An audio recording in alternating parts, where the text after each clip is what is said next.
Olá, boa tarde, boa sexta-feira, dia 17 de junho a todo mundo. E aí, Kiesa, tudo? E aí, Marcelo, tudo bom? Boa tarde, todo mundo aí, galera. Muito bem. Semana com feriado meio esquisito, que foi antecipado, mas não foi, e aí fica tudo esquisito, né?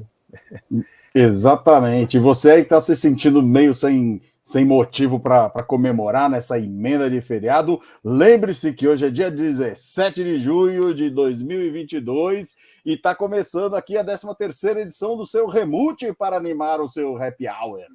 A sexta-feira não é 13, mas o volume é 13. O volume é 13. Ó, e hoje ainda, Dia Mundial de Luta contra a Seca e Desertificação, adotado pela ONU. Então, nada melhor que chamar os seus amigos, se reunir aí para tomar uma cervejinha, bater um papo e acabar com essa seca e essa desertificação danada também, né?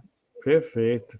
E hoje nós vamos ter um programa com muitos links para assuntos que a gente já falou em quase todos os remutes aqui. Preparamos histórias aqui muito legais aí. De verdade, prepare-se. Vocês que acompanham aí assiduamente o Remute, prepare-se porque hoje vai ser o dia do link. Muito bom.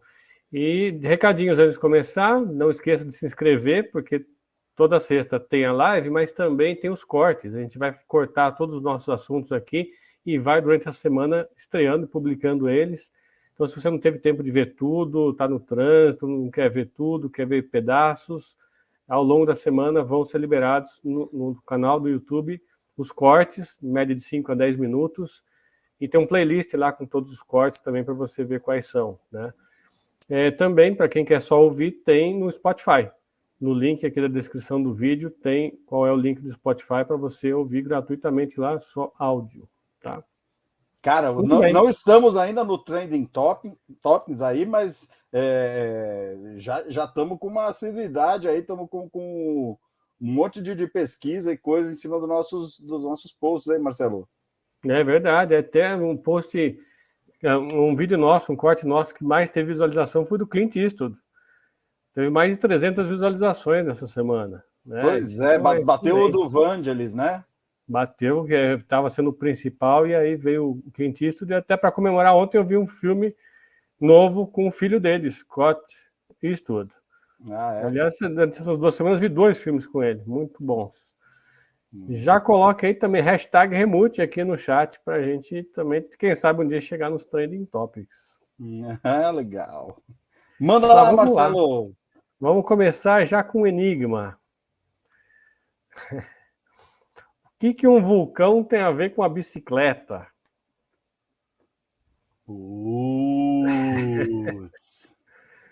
Da onde vem saber, isso? Cara. Será que é por causa do carbono? Em algum momento entra a química na história? Pode ser que tenha vários links, na verdade, né? Materiais utilizados, tal, mas eu achei um link muito interessante porque uma explosão de um vulcão que aconteceu no século XIX impulsionou a criação da bicicleta. E o DJ já fala, pontualidade britânica, começamos exatamente às 17 horas, muito bem. Ari Bragança aqui já no ar, boa tarde. E aproveitando que você está aí no ar, o que aconteceu? Explodiu um vulcão e isso apressou o desenvolvimento do que a gente chama hoje de bicicleta. Vamos entender essa história aqui? Por que isso, né? Bom, em 12 de junho de 1817, há 205 anos, o barão alemão Karl Christian Ludwig Drais von Sauerbrunn, somente Karl Drais para os íntimos, né? Ele anda pela primeira vez com sua Laufmaschine, que significa máquina andante. Em português, essa máquina foi se chamar Draisiana, por causa do nome dele, né? Karl Drais é a Draisiana. Em francês, velocipede, né? Não sei como é que se pronuncia exatamente, mas velocipede, que vem do latim velox, que é rápido, e pede, que é pé. Então ele criou um veículo de duas rodas em linha, precursora da bicicleta e da motocicleta. Eu vou colocar aqui na tela. À esquerda é o Karl Drais e à direita o seu desenho do seu invento, a Draisiana, o Laufmaschine. Ele não tinha pedais. Não tinha pedal e corrente, né? Se apoiava em duas rodas em linha, né? Existiam outros transportes com duas rodas, né? Mas não em linha. E ele aproveitou para um transporte individual. Mas por que eu falei do vulcão? Do vulcão. O que tem a ver com isso, né? É que, na verdade, então o que aconteceu? Ele apressou esse desenvolvimento porque teve um evento que fez com que muitos cavalos morressem na Europa naquela época. E a dependência de cavalo ficou meio complicado para você fazer transportes, para próprias pessoas irem em distâncias longas, ficou difícil. Então ele inventou isso para facilitar o transporte das pessoas. Então vamos dar uma pausa um pouquinho agora na invenção da bicicleta para entender que explosão foi essa. E aí nessa explosão a gente tem um link para uma história que a gente contou nos primeiros remutes. Vocês que estão acompanhando o remute desde o começo vão se lembrar. Essa montanha que eu mostrei aqui à esquerda é o Monte Tambora. O Monte Tambora, ele explodiu, ele é um vulcão, né? E ele explodiu no ano de 1815. O que aconteceu? Foi a explosão mais devastadora já registrada em nossa história. Né? Pode ter sido, obviamente, outras explosões maiores antes da história registrada, escrita, né? Mas da nossa história escrita foi a maior explosão e mais devastadora de vulcão que a gente registrou. Para vocês terem uma ideia, a montanha, o Monte Tambora, que fica na região da Indonésia, né? Ele tinha 4.300 metros de altura e ficou com 2.851 após a explosão. Perdeu 1,5 km de altura nessa explosão. Caraca! Imagina, 1,5 km de pedra, né, explodir. Voando. A explosão foi ouvida, sabe a que distância? 2.600 quilômetros. Que nem tipo, daqui até Salvador ou quase Pernambuco, né?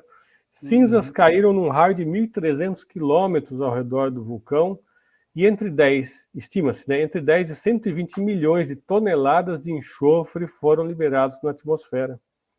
Então o que aconteceu? Isso fez uma camada de poeira que envolveu e foi se espalhando pela atmosfera, pelo planeta, e no ano seguinte, né, durante a primavera e o verão de 1816, esse aerossol de enxofre na estratosfera produziu um véu, né, que muitos chamavam de fog seco, porque o fog normalmente é uma neblina, que é umidade, mas no caso era seco por causa da poeira, e esse fog seco reduziu a iluminação solar na superfície da Terra, reduzindo a temperatura média do globo, estima-se, né, entre 0,4 e 0,7 graus Celsius.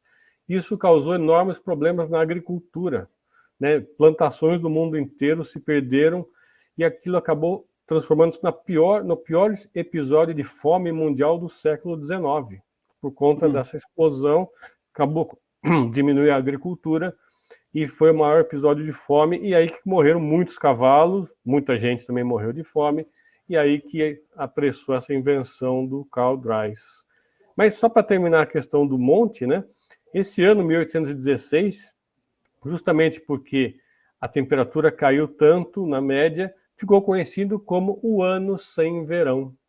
E a gente falou sobre o ano sem verão alguns remutes atrás, quando falamos que nesse ano sem verão, Lord Byron foi lá para a Suíça e reuniu alguns amigos, e dali saíram algumas histórias, como, por exemplo, a história do Frankenstein e a história da Ada, a primeira programadora, que, inclusive, vamos retomar a história dela daqui a pouquinho. Né? Então, já falamos do ano sem verão, esse mesmo evento que provocou, sei lá, a ida do Lord Byron lá para o Lago Geneve, também acabou apressando o desenvolvimento da bicicleta. O Ari entendeu o link ali, ó. Vamos lá. Entendeu? Muito bem, muito bem.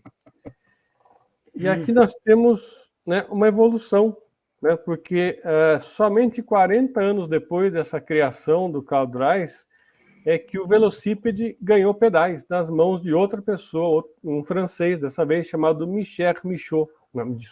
Pierre Michaud. E outras pessoas também desenvolveram, né, produtos aí para melhorar a bicicleta, mas Pierre Michaud foi o principal, doutor de pedais da bicicleta, né, que depois acabou tendo esse nome, né?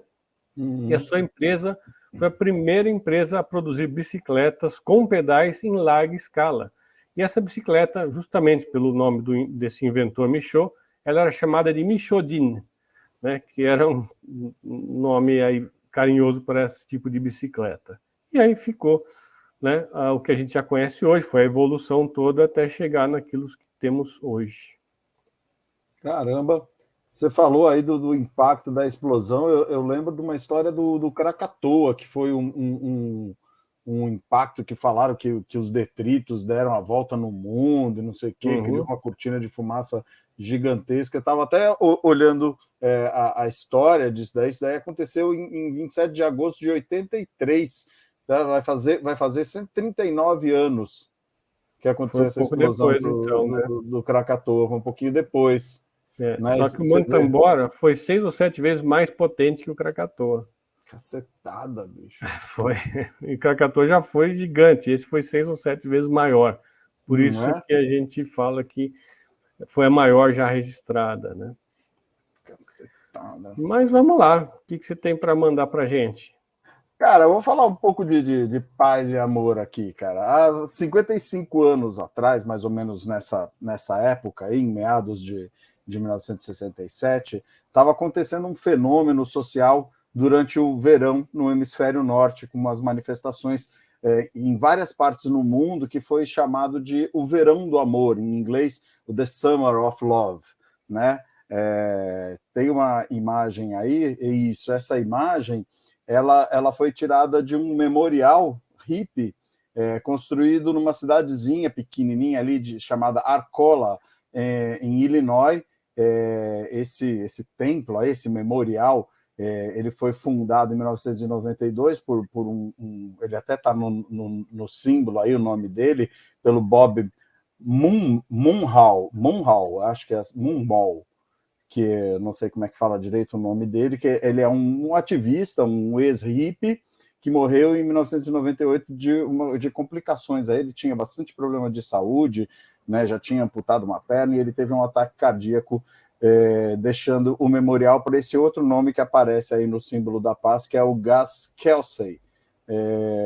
A gente falou há um tempo atrás, fazendo já links aí com os remutes passados, né, sobre o movimento Beat, né, e a contracultura que teve início nos Estados Unidos ali na década de 40, né, que foi amplamente difundido e defendido na década de 50 pelos beatniks, artistas plásticos, professores rebeldes, músicos, escritores, como a gente citou ali o Walt Whitman e o Allen Ginsberg, né? A continuação desse processo aí, dessa contracultura, e esse processo de questionamento das políticas econômicas e sociais, essa busca pela paz, a proliferação do amor, a liberdade de expressão, isso foi traduzido aí por essa nova geração, né, que a gente pode chamar aí, já alguns anos depois, década de 60, né, através do movimento hippie, que teve maior ênfase esse apelo ao sexo livre, às drogas, o uso da arte como ferramenta de comunicação, e o emblemático tema, né, faça amor, não faça guerra. Pegou aí bem nos idos aí da guerra do Vietnã, né, uma guerra que se estendeu por 15 anos, né, teve um evento em 1967, né, dia 15 de abril de 67, que marcou esse início desse fenômeno social, que foi uma passeata pela paz, né, foi realizada em 15 de abril, já na primavera de 67, em Nova York, e essa manifestação serviu para protestar contra a guerra do Vietnã, que reuniu cerca de 300 mil participantes, sendo esse o maior ato político realizado nos Estados Unidos até então. Então, por toda a parte do mundo, começaram a despontar comunidades hippies, né, em Nova York, Seattle, Atlanta, Los Angeles, Chicago, Vancouver, e começou a invadir a Europa também, né? A gente falou desse movimento aí que acabou pegando como bandeira o negócio da Guerra do Vietnã, e agora, dia 8 de junho, tem uma foto icônica da Guerra do Vietnã, que é uma foto que ganhou um Pulitzer, né? Ela foi tirada em 8 de junho de 1972, pelo fotógrafo, não sei se eu consigo falar direito o nome dele, Hyun Kong-Yut. Ele recebeu o Pulitzer pela reportagem fotográfica em 73 e o World Press Photo em 72. Né? Essa foto também é conhecida pela menina que apareceu nessa foto, né? A foto tinha sido, foi um momento que tinha sido uma aldeia, tinha acabado de ser bombardeada ali por aviões carregando napalm, né? E essa menina ela saiu toda queimada dos escombros, ela chegou a perder parentes nesse bombardeio e ela não entendia o que estava acontecendo. Essa menina, ela chama-se Pan Chi Kim Phuc.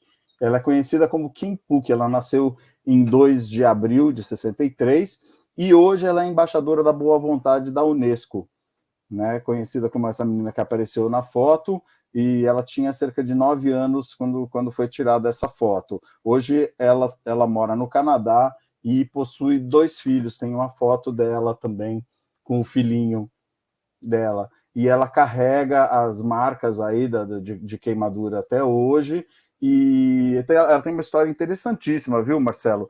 Que ela tentou viver no anonimato por muito tempo, foi até morar no Canadá, e um dia, se não me engano, ali pelos idos de 1980, uma pessoa reconheceu ela na rua e falou: meu, eu sei quem você é a menina da foto. E ela viu a importância que isso podia ter para ela promover uma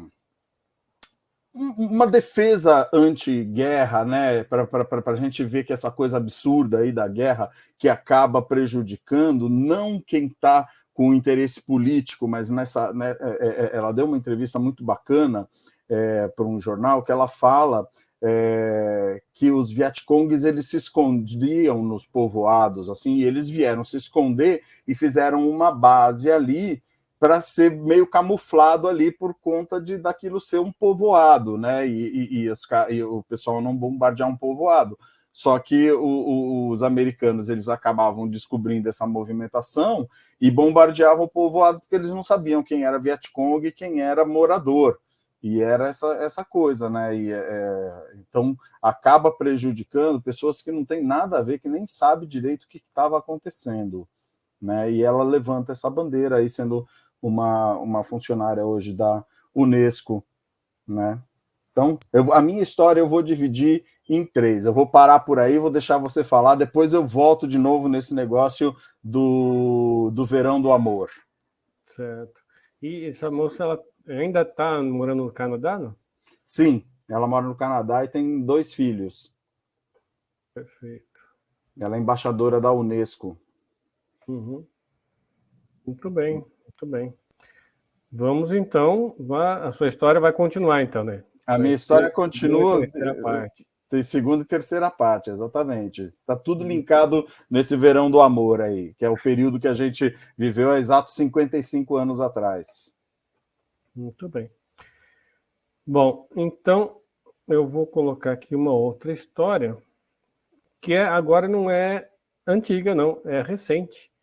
É a história desta semana. Vamos colocar aqui. Não sei se alguém viu essa notícia, né? Mas o Google anunciou, dia 8 de junho agora, né? Faz que nem 2 semanas, anunciou que uma aplicação rodando em sua nuvem, né, a Google Cloud, calculou o π. Lembra do π? Né? A razão entre o raio e a circunferência, né? Calculou o π com 100 trilhões de dígitos, batendo o recorde mundial desse cálculo, né? Acho que todo mundo, pelo menos quem é da engenharia tal, sabe o π com algumas casas decimais. Para coisa do dia a dia basta dizer 3,14, né? Mas o Google acabou de calcular em 100 trilhões de dígitos. Né? Foram gastos... Mas com isso arredonda, o número finaliza ou continua sendo uma dízima? Continua sendo. Ele é um número irracional, é número real, então ele não tem fim, ele é infinito. Enquanto você calcular, ele vai ter número ali. Né? Para finalidades práticas, você não precisa ser tão longo assim. Com algumas dezenas de dígitos seria o suficiente. Mas né, para testar software, algoritmo, processamento, etc., o pessoal vai calculando aí a perder de 100 vista. trilhões. Calcular 100 trilhões. Cara, E é muito número, cara. muita coisa, né? E foram gastos, o processamento levou 157 dias, 23 horas, 31 minutos e 7,651 segundos para chegar nesse número, entre o dia 14 de outubro de 2021, terminando o dia 21 de março de 2022. E por curiosidade, sabe qual que é o dígito de número 100 trilhões? É o É um zero? chute. É o zero, justamente. Se tinha 10% de chance de acertar, é o número do zero, né? Como curiosidade, né, pessoal que é da área, né, foram utilizados 128 CPUs virtuais do tipo Intel Xeon, alocando 864 GB de RAM, uma conexão de rede a 100 gigabits por segundo e 82 petabytes de dados foram movidos, né, dentro da aplicação para chegar nessa quantidade de dígitos, né? A ideia deles não conseguiram, eles iam chegar a esse recorde, né, de 100 trilhões de dígitos para o dia do Pi. Sabia que tem o dia do Pi? Sim, sei que tem o dia do Pi. Exatamente, tem até um desenho à direita aqui, porque Pi em... Deixa eu ver que a Siri aqui do lado começou a reclamar, né?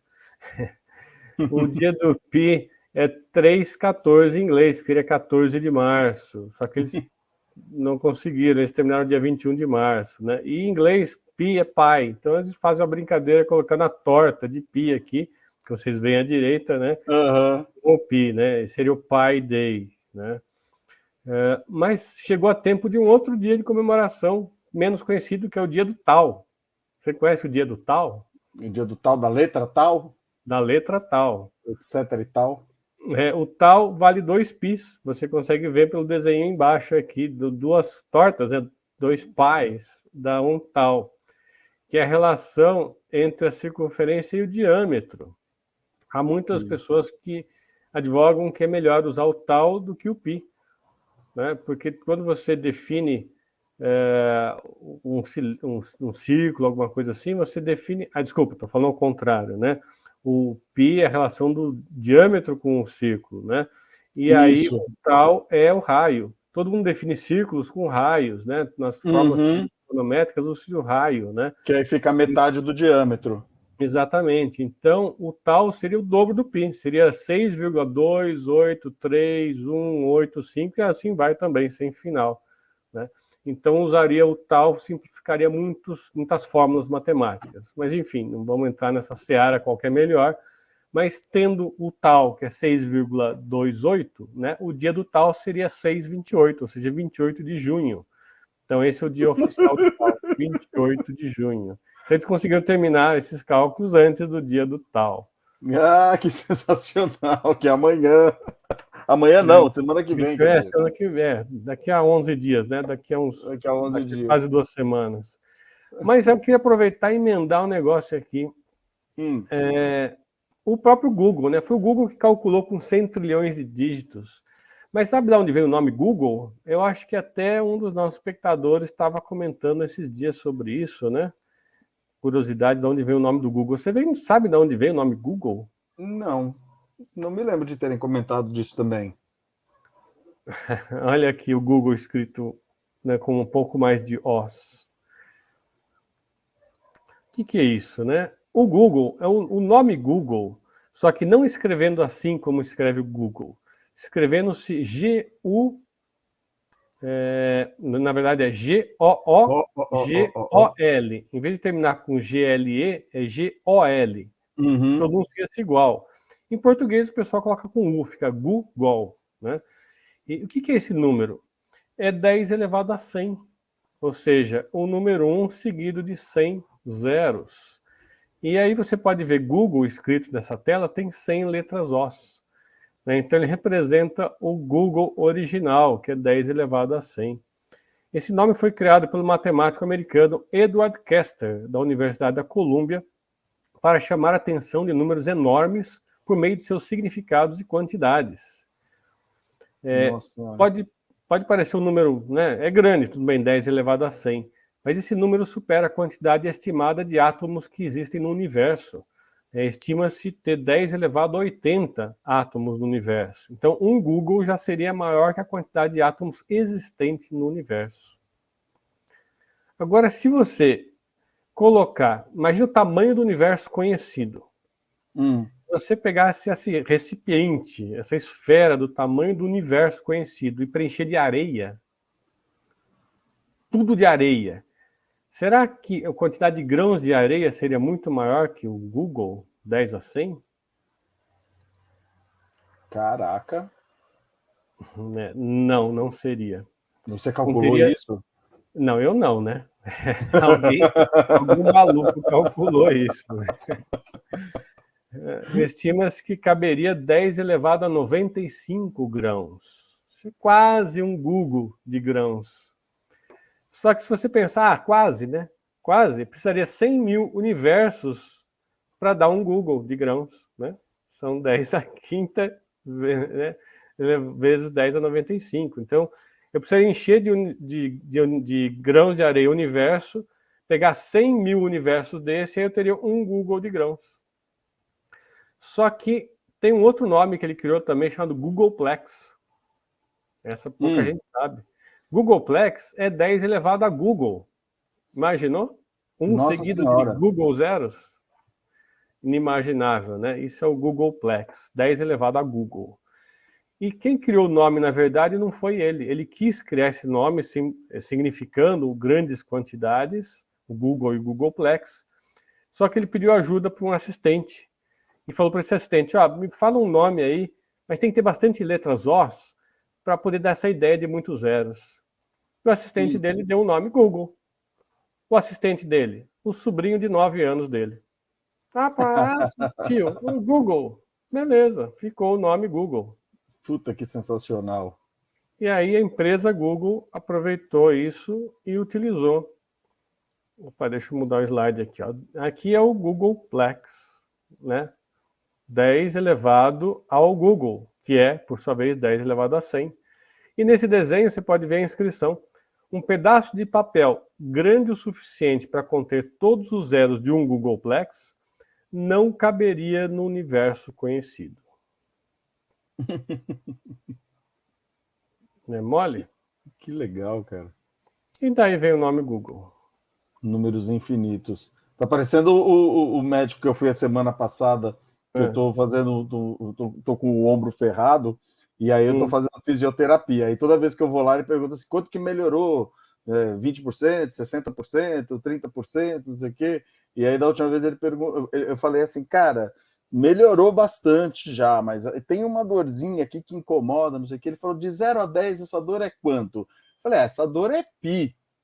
Essa dor é pi? Não é muito, mas ela não acaba nunca, né? Fica ali. Fala que é Google.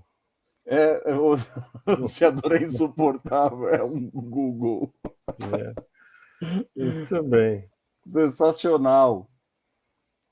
Posso retomar aqui no Claro. verão do amor, cara? Sim. Então, você lembra que a semana passada também, semana retrasada, a gente estava conversando sobre o lançamento do Sgt. Pepper's Lonely Hearts Club Band dos Beatles, né? Lembra desse disco que a gente falou da capa, falando dos Grammys que ele ganhou e tudo? Então, nesse período que a gente estava falando de 1967, né, já estava rolando esse negócio aí desse verão do amor aí, né? E nesse período os Beatles eles já transitavam tranquilamente ali entre Inglaterra e Estados Unidos fazendo shows, fazendo gravações, eles já estavam vendo negócios ali, promovendo eventos, apoiando artistas, e isso em todas as áreas, né? Em 67 teve envolvimento ali de alguns Beatles ali no Festival de Monterey, em 68 eles estavam lançando aquele selo da Apple, que a gente chegou a falar, do Apple Records, né, que eles lançaram ali vários artistas, James Taylor, Yoko Ono, Billy Preston, Ravi Shankar, e usaram o selo da Apple, inclusive, para promover os próprios trabalhos solos ali dos seus integrantes dos Beatles. E em 69 ali estavam dando apoio também ao grupo Monty Python, um grupo de comediantes ingleses também.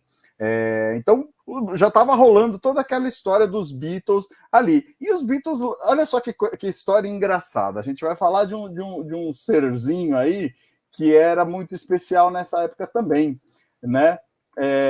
Nessa mesma época, os Beatles lançaram o Sgt. Pepper no dia 1º de junho, e o senhor Jimi Hendrix, James Marshall Hendrix, né, aos 25 anos, ele já tinha um grupo de trabalho próprio, que era o Jimi Hendrix Experience, né? A gente vai falar um pouquinho mais sobre o Jimi Hendrix, porque ele tem muito a ver com toda essa época aí que a gente está falando, né?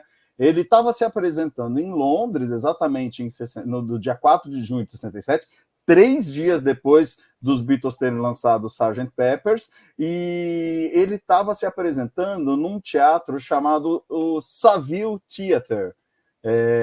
Naquele teatro estavam presentes na plateia o Paul McCartney e o George Harrison para assistir a performance do Jimi Hendrix, porque ele ia tocar a música Sgt. Peppers, que os Beatles tinham lançado há 3 dias, tinham usado 3 dias antes. E foi aquele negócio, pô, a gente lançou a música faz 3 dias e o cara vai tocar no show, e eles foram lá e se encantaram com a performance do Jimi Hendrix. E tem até umas fotos desse Teatro Savile. O Teatro Savile, ele foi um teatro aberto em 8 de outubro de 1931, né? Era um teatro com capacidade para 1.426 espectadores. Ele foi danificado por um bombardeio em 1941, mas reabriu rapidamente. E na década de 60, ali, mais precisamente em 1965, o Brian Epstein, que foi empresário dos Beatles, ele comprou, na verdade, ele alugou esse teatro, reformou e começou a apresentar peças de teatro, shows, e entre esses shows você vai ter desde Cream até Nirvana, desde Bee Gees até Chuck Berry, né? E em 1970 ele foi comprado pela Odeon, e aí a Odeon está com esse visual novo aí, que essa foto é de 2017, mas você vê que eles mantiveram exatamente como era a fachada na década de 30. Você tem a foto aí da década de 30, né, de 1930, e você tem a foto dele reformado já com o logo da Odeon. E a Odeon, depois de um tempo, transformou num cinema. Agora tem 4 salas de cinema nesse espaço aí do Teatro Savile. Então, é uma coisa impressionante, né? O Jimi Hendrix, ele ouviu a música dos Beatles, já ensaiou, pô, a gente está na terra dos Beatles, vamos fazer um show aqui, e ele começou a fazer mais sucesso exatamente na Europa, para depois ir para os Estados Unidos, né? E ele estava fazendo esse show aí nesse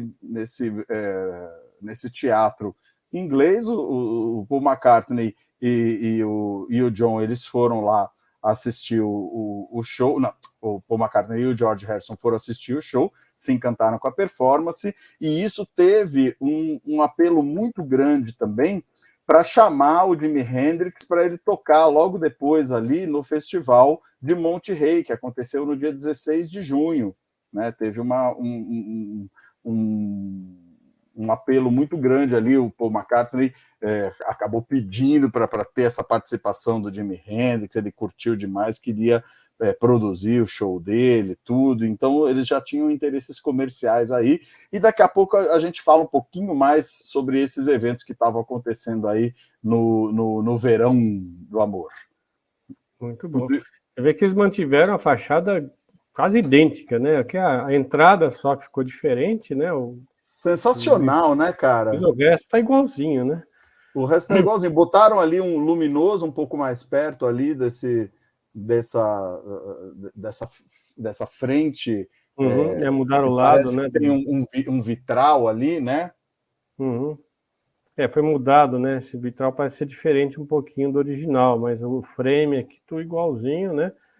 Você vê que o prédio atrás é outro, né? Você vê uma estrutura de um jeito aqui, uma estrutura diferente ali, mas o prédio mesmo está com a arquitetura similar, né? Muito legal, bom. cara. É no centro de Londres? Você sabe onde é, não? Cara, ele é, deixa eu te falar aqui. Eu já te falo, cara. Já te falo Depois aqui você que fala. tá fácil aqui de consultar. Uhum.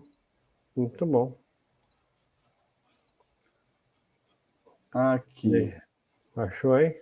O arquiteto Sir Thomas Bennett, ele é em Camden.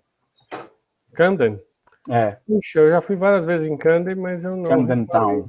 Camden Town, muito bom, né? Quem for para lá, para Londres, não pode deixar de ir em Camden Town. Shaftesbury Avenue. Não pode perder. Tá como, você tem que procurar como Odeon Cinema. Tá, muito bom. Ok, vamos a mais uma história aqui. E agora vamos com uma notícia nova também, né?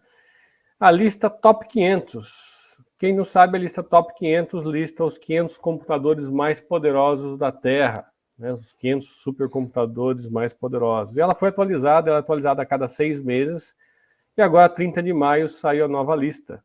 E ela tem um novo cara que está no topo. É um novo computador, o supercomputador Exascale, é o Frontier. Vou colocar ele na tela aqui. Está aí o Frontier.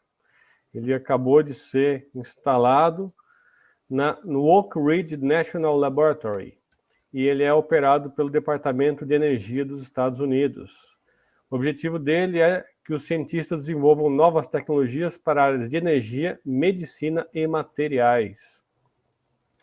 E ele quebrou uma barreira porque foi o primeiro computador a efetivamente a ser testado e o resultado foi uma performance superando um exaflop por segundo, mais precisamente 1,102 exaflop por segundo. Por isso que a gente chama de exascale. Para quem não sabe o que é um exaflop, é 1 quintilhão de cálculos por segundo, ou 10 elevado a 18 operações matemáticas por segundo. Tá? Então, a gente falou aí algumas semanas atrás sobre o Fugaku, eu vou colocar aqui na tela daqui a pouquinho. O Fugaku era o primeiro, ele ficou agora em segundo lugar, e o Fugaku, na teoria, ele poderia passar de um exaflop, mas na prática ele nunca tinha passado. E aí o Frontier é o primeiro que realmente, efetivamente, é testado a um exaflop, né?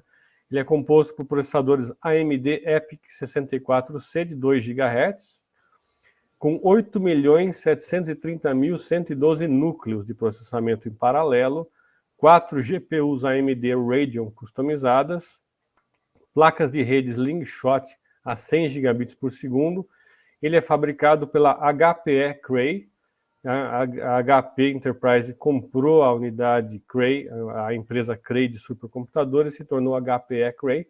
O sistema operacional é da própria HPE Cray e ele ocupa mais de 100 racks dentro do data center, com um consumo de 21,1 megawatts de energia. Esse é o Frontier. Embaixo tem uma frase de Vannevar Bush, de 1945. Vannevar Bush vai aparecer aqui no nosso Remote daqui a umas 2 semanas, porque temos comemoração de aniversário aqui. E ele tinha uma frase, ele disse, eu não vou traduzir agora, né, mas é uma frase que falava sobre a abertura de fronteiras pelos Estados Unidos, e eles aproveitaram essa frase que tem várias vezes a palavra frontier, que significa fronteira, e sublinharam. Essa frase foi colocada no site principal do Frontier e como uma espécie de marketing, uma comemoração aí da inauguração desse computador. Vamos falar do Vannevar mais daqui a 2 semanas, né? Esse é o Frontier. Mas quem ficou em segundo lugar aqui? O Fugaku, né? O Fugaku, ele era o primeiro até mês passado, agora é o segundo lugar. E o da direita é novo também, ele estreou em terceiro lugar, remanejando os demais para baixo. Esse terceiro é o Lumi, né? Então o primeiro colocado, que era o Fugaku, cai para a segunda posição. Antes de falar do Lumi, o Frontier, ele está na primeira posição, só que ele tem uma eficiência de processamento e eficiência energética do processamento de 3 vezes acima do Fugaku. Como assim? Ele consegue gastar 1/3 de watts para cada cálculo executado por segundo. Então ele consegue fazer mais gastando menos. O Fugaku ele não chegava a mais ou menos a metade de um exaflop e gastava, se não me engano, 29 megawatts. Esse chega a um exaflop e gasta 21 megawatts. Então, se você fizer as contas, ele processa 3 vezes mais para cada watt consumido. Então, esse é um breakthrough, né, gigantesco. Né? Além de dobrar a velocidade do segundo lugar, ele é 3 vezes mais eficiente. E o terceiro, que está do lado direito, que também é uma estreia, é um outro computador da HPE Cray, instalado no Euro HPC, lá na Finlândia. O terceiro lugar é 151,9 petaflops. Né? Então, ele está um pouco longinho do primeiro lugar, que seria 1.000 petaflops. Ele está com 152 petaflops. Mas ainda assim é o mais rápido da Europa. Ele foi inaugurado agora, esta semana, há 4 dias, dia 13 de junho de 2022. Caramba. Deixa eu ver se eu tenho aqui alguma foto relativa a isso. Não, eu não coloquei a foto da inauguração, não, mas se vocês procurarem na internet, vocês vão ver uma foto lá do evento de inauguração desse computador lá na Finlândia. Só números gigantescos, né? São números que você não consegue nem conceber o que é isso, né, de capacidade, né? Mas logo, no ano que vem, vai chegar o El Capitan. O El Capitan, ele é da Administração Nacional de Segurança Nuclear, também do Departamento de Energia, mas é uma outra administração, né, um outro foco. Eles já prepararam o local onde vai ser instalado o El Capitan, e esse vai ser o mais novo supercomputador exascale do país, vai ser entregue no início do ano que vem, 2023, e o El Capitan vai ter um pico de desempenho acima de 2 exaflops, vai praticamente dobrar a capacidade do que acabou de ser construído, que é o Frontier. E essa é a foto do que será o El Capitan. Esse vai ser dedicado a simulações de segurança nuclear, diferente do outro, que é para a área de energia, medicina e materiais. Caramba! São indústrias de bits, né? Esmagam bits a taxa de quintilhões por segundo. São bonitos, né? São números assustadores, né, cara? Como você falou, o cara do Google ali também visando esse negócio da quantidade de informação, do número gigantesco de algoritmos e a capacidade de processamento que as coisas iam chegar. Acho que ele já tinha ideia de que isso era uma coisa que ia atingir em muito pouco tempo números assustadores, né, de processamento, de tráfego de informação e tudo, né? Uhum. Muito bom. Sensacional. Quer continuar a sua história? Vou continuar assim, cara. Aí, a gente falando ali dessa época que é 55 anos atrás, a gente falou da Passeata pela Paz, que foi o primeiro evento assim que aconteceu em 15 de abril, que já começou a repercutir. Ali em comecinho de junho, a gente já estava vendo uma série de eventos acontecendo, e aconteceu no dia 10 de junho de 67, uma feira chamada, um outro festival chamado Fantasy Fair and Magic Mountain Music Festival da KFRC. A KFRC 610, ela era uma estação de rádio AM que tinha muita influência tanto na indústria musical convencional quanto na tal contracultura da década de 60, né? Então ela difundia a música de uma série de bandas que estavam emergentes, uma época muito frutífera aí da música, né? E a rádio AM foi aí um veículo de transmissão aí por acho que uns 70, 80 anos aí, foi um veículo de transmissão em massa muito efetivo, né? E ela tinha muita influência nos Estados Unidos. E essa feira, em português, Feira da Fantasia e Festival de Música da Montanha Mágica da KFRC, ela foi o primeiro de uma série de eventos culturais da região de São Francisco que ficaram conhecidos como o Verão do Amor. Né? Esse evento ele aconteceu em 10 e 11 de junho de 67, no anfiteatro Sidney B. Cushing, no condado de Marin, na Califórnia. Estava estimado para esse festival um público de cerca de 4 mil pessoas, de no máximo 4 mil pessoas, e compareceram no local mais de 36 mil pessoas nos 2 dias do festival. Então, superou aí as expectativas, eram 17 bandas por dia que se apresentavam, tiveram 34 apresentações, dentre elas Dionne Warwick, The Byrds, o Jefferson Airplane, e também nesse festival, nessa Feira da Fantasia, foi a primeira apresentação, a primeira grande apresentação do The Doors, né? Essa feira, esse festival foi o primeiro, foi o protótipo dos eventos de rock que a gente tem hoje aí com artistas se apresentando ao ar livre. Então, isso daí depois viria a refletir aí nos grandes festivais aí que logo na sequência aconteceram, em 67 mesmo o Festival de Monterrey e em 69 o Woodstock, né? Aí nesse período aqui já de 10 de junho, né, a gente estava falando daquele cidadão, o Jimi Hendrix, né, cara, que tem umas fotos boas dele aí também. O Jimi Hendrix, ele é um cara que vale a pena a gente enfatizar. A gente não falou muito dele nos outros remutes, mas ele é um cara que também tem uma grande importância histórica aí, né? Vamos conhecer um pouquinho da história dele. Ele perdeu a mãe em 1900, ele nasceu em 42, né? E em 58, com 16 anos, ele perdeu a mãe e teve que cuidar do irmão mais novo, chamado Leon. Ele serviu ao exército americano como paraquedista entre 60 e 61, durante o período da Guerra do Vietnã, porém ele nunca foi a combate, né?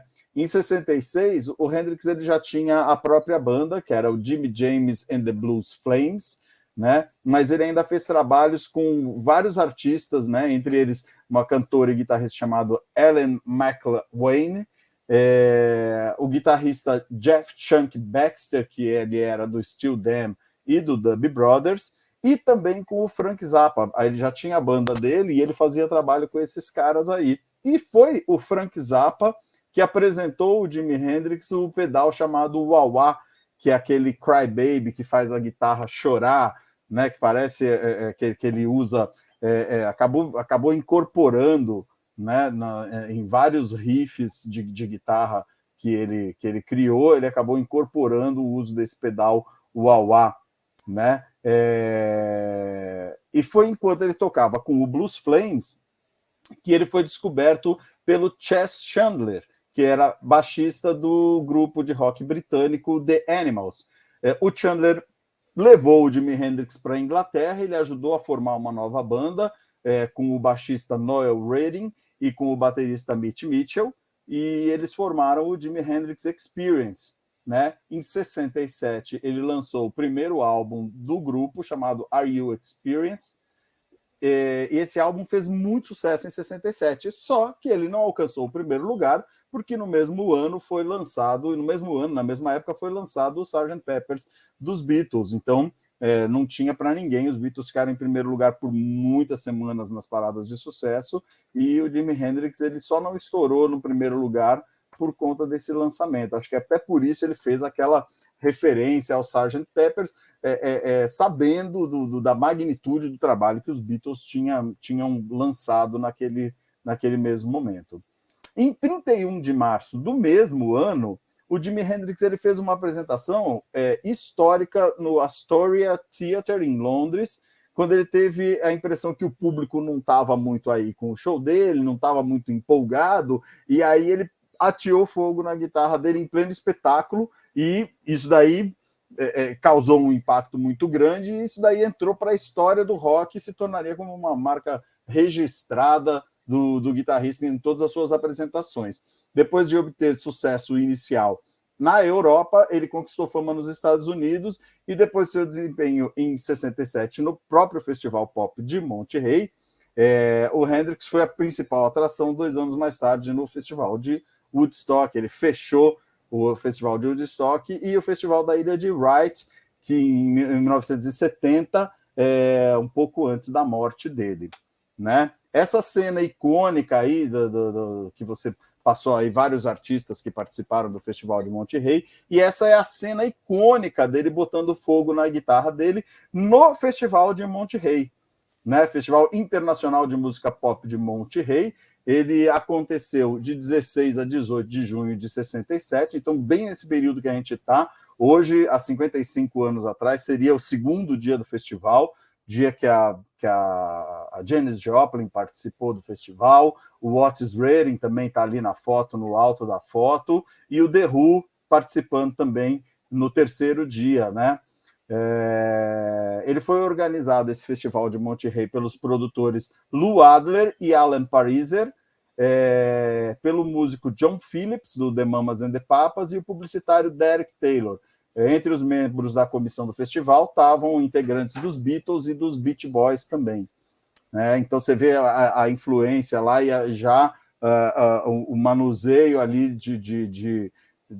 dessa onda dos Beatles que eles tiveram de agenciamento de atores e de promover artes.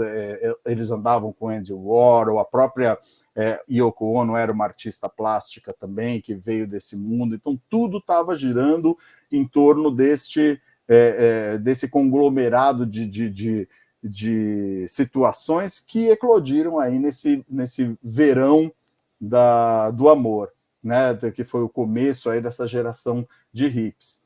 Os artistas que se apresentaram, só para constar, no Festival de Monterrey, eles se apresentaram de graça e toda a renda foi doada para instituições de caridade. Mais de 200 mil pessoas compareceram no festival, que é considerado o começo desse verão aí dos hippies, né? Foi a primeira apresentação nos Estados Unidos do Jimi Hendrix, com o Jimi Hendrix Experience, que foi agendado, como eu falei, pela própria insistência do Paul McCartney, né? Também se apresentaram The Who, Ravi Shankar, e foi a estreia praticamente para um grande público aí da Janis Joplin e do Otis Redding, que morreria tragicamente alguns meses depois. Então, isso daí foi minha ênfase para esse verão do amor, período que a gente está vivendo aí, que começou com uma passeata ali contra a guerra do Vietnã, eclodiu nessa onda hippie aí de paz, amor, e esses movimentos que a gente vê até hoje, alguns hippies que provavelmente foram para Woodstock e estão chegando agora, né, vieram a pé,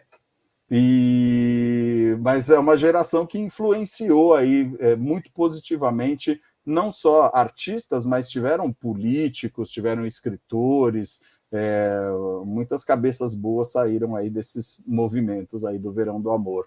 E a proposta era super benéfica, né? Como diria minha mãe, uma vez eu questionei ela, falei assim, mãe, puxa, que incrível, eu fui para a Amazônia e lá os caras, eles têm toda uma organização, tem o Soframa, tem isso, tem aquilo. Puta, eles têm uma organização tão legal, mas eles ficam tão longe. De repente, valia a pena eles se separarem do Brasil, virar um outro país, para eles se desenvolverem mais. Sabe o que minha mãe falou para mim, Marcelo? Minha mãe deu uma de John Lennon, falou assim, Ricardo, separar nunca é a solução.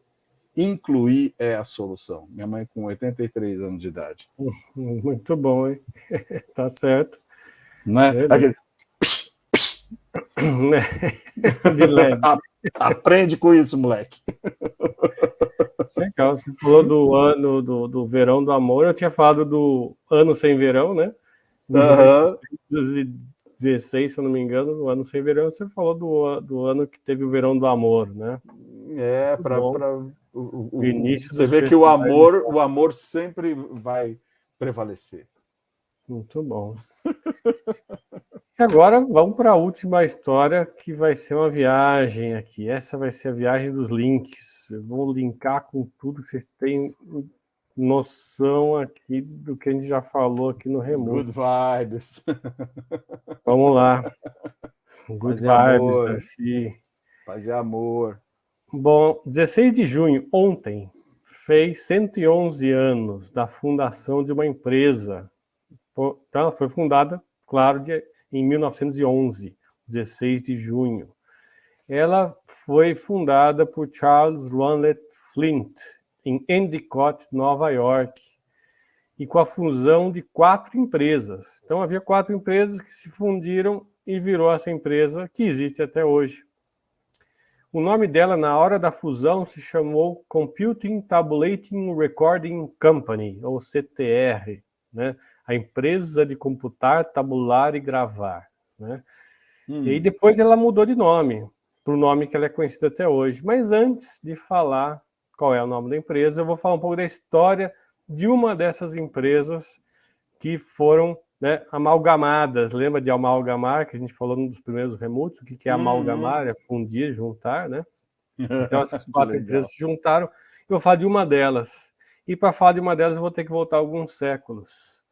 Vou voltar para 1804. Enquanto isso, quem tiver na audiência e já souber qual é a empresa ou as empresas que eu estou falando, vai pondo aqui no chat. Não vale Google, né? Já falamos do Google hoje, agora desliga o Google e vamos para a memória, né? Puxa na cachola. Tem. Vamos lá. Vamos voltar para 1804 e eu vou pôr a imagem na tela. De 1804, nós temos um cara chamado Joseph Marie Jacquard. Não sei se é assim que pronuncia, Jacquard ou Jacquard, né? Ele era um tecelão. E ele inventou um tear. É claro que tear é uma coisa que já existia há séculos, né, para fazer tecidos, mas ele criou uma grande inovação, considerada uma das maiores inovações da área da tecelagem. Ele criou um tear que poderia produzir padrões complexos de tecido, sendo programável por cartões perfurados. Nossa. Então, à direita, você vê os cartões, as fileiras de cartões com perfurações, programando as agulhas do tear.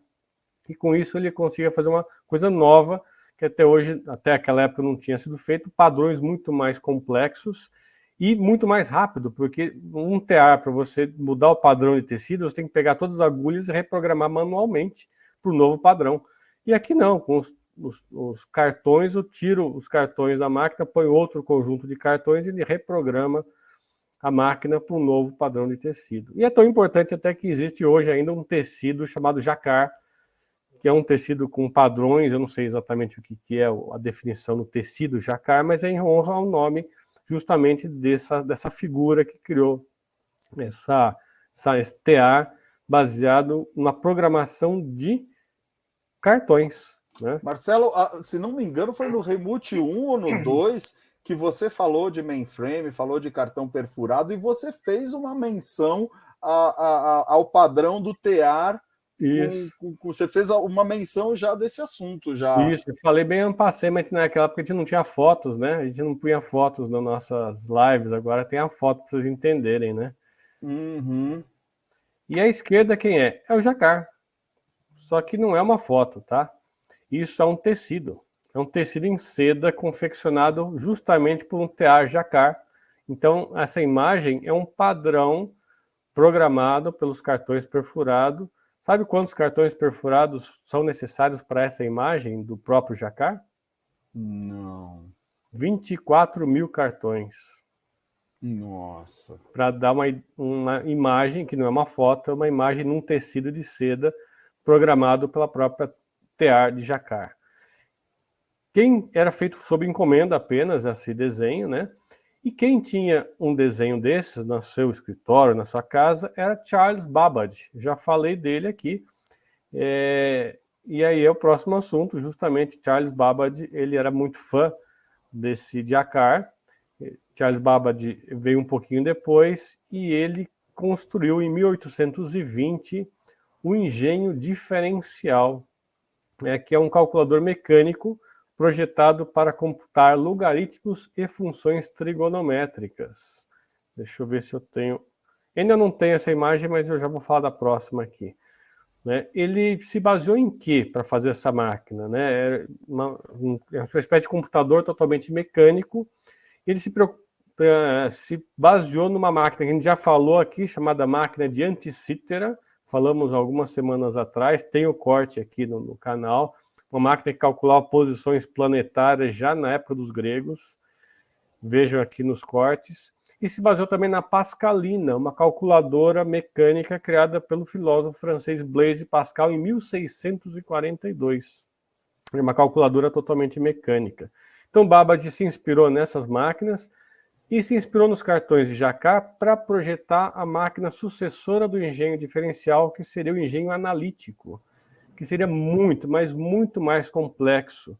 A ideia era fazer computação realmente totalmente mecânica, e a entrada de dados seria justamente pelos cartões baseados no Jacquard. Ele criou uma espécie de cartão mais moderno, com mais informações, para ser o input de dados para essa máquina, que é o engenho analítico. E a saída de dados também seria perfurando esses cartões da máquina de engenho analítico, né? Ele nunca conseguiu construir a máquina completamente, ele não tinha recursos, né? Só muito posteriormente, cientistas conseguiram fazer parte dessa máquina. Mas o interessante é duas coisas, dois links para assuntos que a gente já falou aqui. Primeiro, pelo seu projeto, ela seria um computador mecânico Turing completo, ou seja, ele atenderia todas as especificações que Alan Turing formulou teoricamente para dizer que é uma máquina computadora moderna. E para quem lembra, semana passada ou retrasada, falamos de Alan Turing, que viveu aí já no século XX. Quem tiver curiosidade, vê lá o corte do Alan Turing. Então ela é considerada Turing completo, mesmo sendo totalmente mecânica. E outra coisa é que tem uma personagem aqui que se apaixonou pelo projeto dessa máquina e escreveu algoritmos para essa máquina, mesmo não sendo construída ainda, ela escreveu programas para essa máquina, e essa, falamos também nos primeiros remutes, era Ada Lovelace, filha de Lord Byron, considerada a primeira programadora da história, primeira programadora, né? Justamente filha de Lord Byron, que acabamos de falar dele quando ele foi lá no Lago Genebra, quando teve o ano sem verão, né? Então, novamente, Lord Byron entrando na história aqui. Nós temos aqui uma imagem dos cartões, como imaginados por Charles Babbage, para fazer um input de dados no seu engenho analítico, e à direita ser um pedaço dessa máquina, como seria ela para a leitura dos cartões, né? Bom, mas é essa a empresa de 1911? Não. Não, ainda não. Ainda não chegamos nela. Temos mais um passo aqui. Do Babbage, a gente está falando 1800 e alguma coisa, né? Isso, 1820, por aí. Isso. Mas teve uma coisa além disso daí. O que aconteceu um pouquinho depois? Chegou o ano de 1890. Desculpa, 1880. O censo norte-americano de 1880, né, todo mundo sabe o que é censo, né? O pessoal conta a população, faz o levantamento estatístico da população do país. Pois bem, o censo norte-americano de 1880 levou 8 anos para ser tabulado, manualmente, obviamente, né? Quase estava na hora do outro, porque era para se fazer a cada 10 anos, né? Então, já estava quase no censo de 1890, não tinha acabado de calcular as coisas do 880. Aí surgiu um cara, especialista nessa área, falou, bom, eu vou melhorar isso aí, vou aumentar essa velocidade. O nome dele é Hermann Hollerith. Falamos num dos primeiros remutes também. Ele projetou um sistema de tabulação de dados baseado no quê? Na leitura de cartões perfurados do estilo de Babbage, de Jacquard, né? Esse já um cartão muito mais moderno, e essa esquerda a tabuladora dele, né? Como resultado, o censo de 1890 foi processado meses antes do schedule, da programação, com um orçamento muito menor.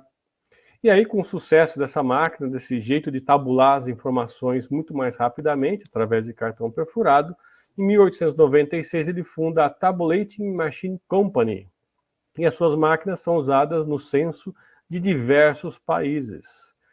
Então, até que o nome do nosso Hollerith, que a gente recebe, né, no começo de cada mês, aí vem do nome dele, Hermann Hollerith. Muito bem. A The Tabulating Machine Company é uma das 4 empresas que se fundiram em 1911, junto com já vinha de 1896. Essa foi fundada em 1896. As outras, mais ou menos, devem ser da mesma época. A International Time Recording Company, Computing Scale Company of America e a Bundy Manufacturing Company. Todas elas, essas outras, também faziam algum tipo de máquina para registro. Algumas delas registro de tempo, como os precursores dos relógios de ponto que temos hoje, e outra para instrumento de aferição de peso.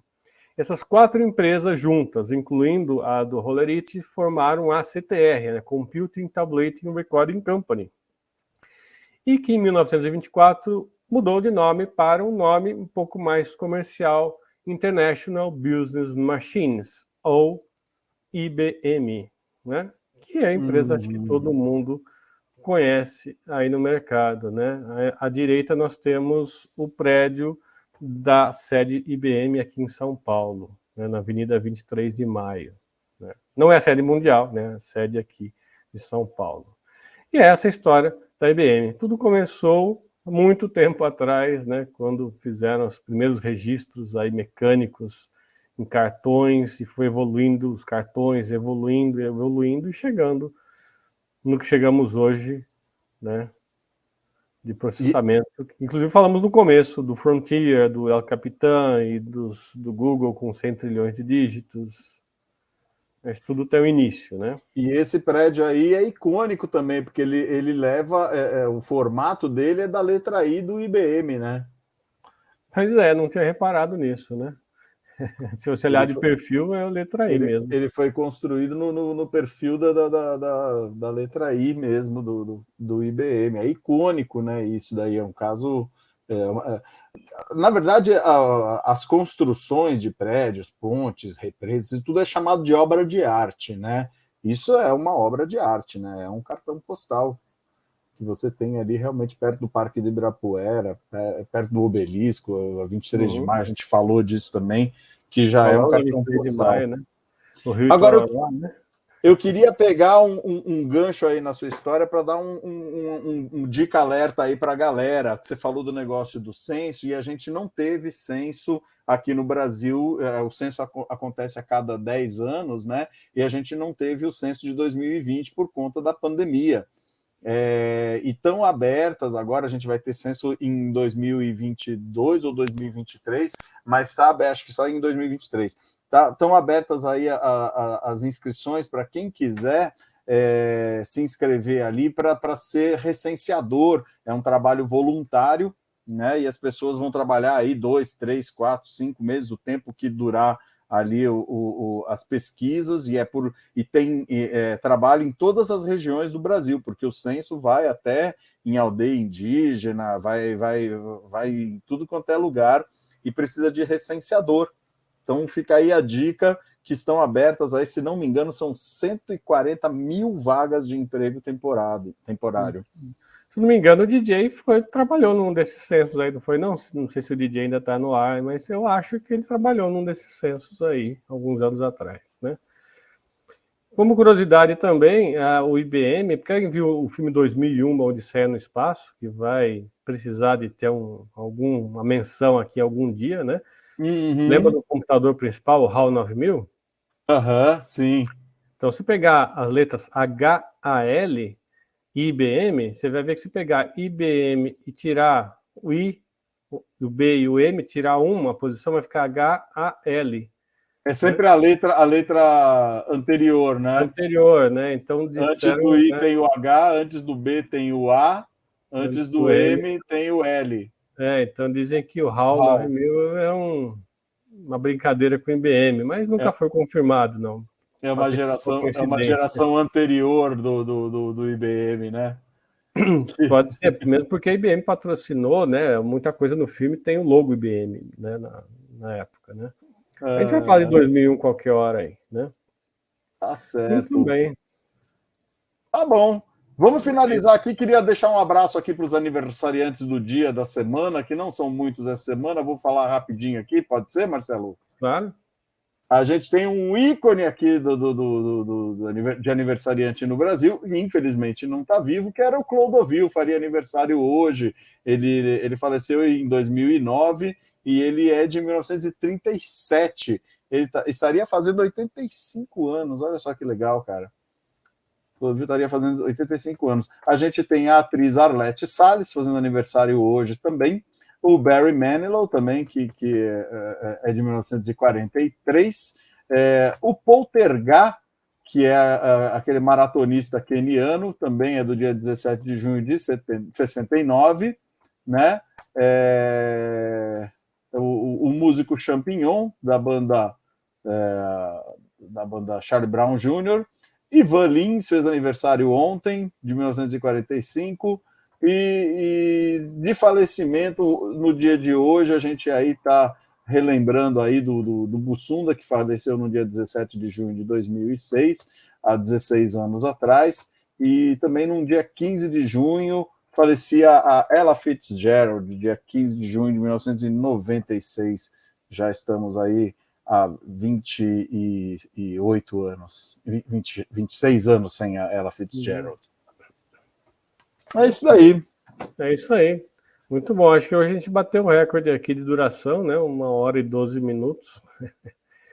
Sempre e eu só tinha um assunto, hein? Mas esse assunto aqui da IBM foi grande, né? Mas legal. Muito obrigado a todos. Muito obrigado a todos. Bom final de dia, bom final de semana, final de feriadão, para quem, né, emendou aí. E nos vemos no próximo Remote. Não esqueçam, né, de se inscrever aqui para saber e ativar o sininho para saber quando tem os cortes liberados nos próximos dias.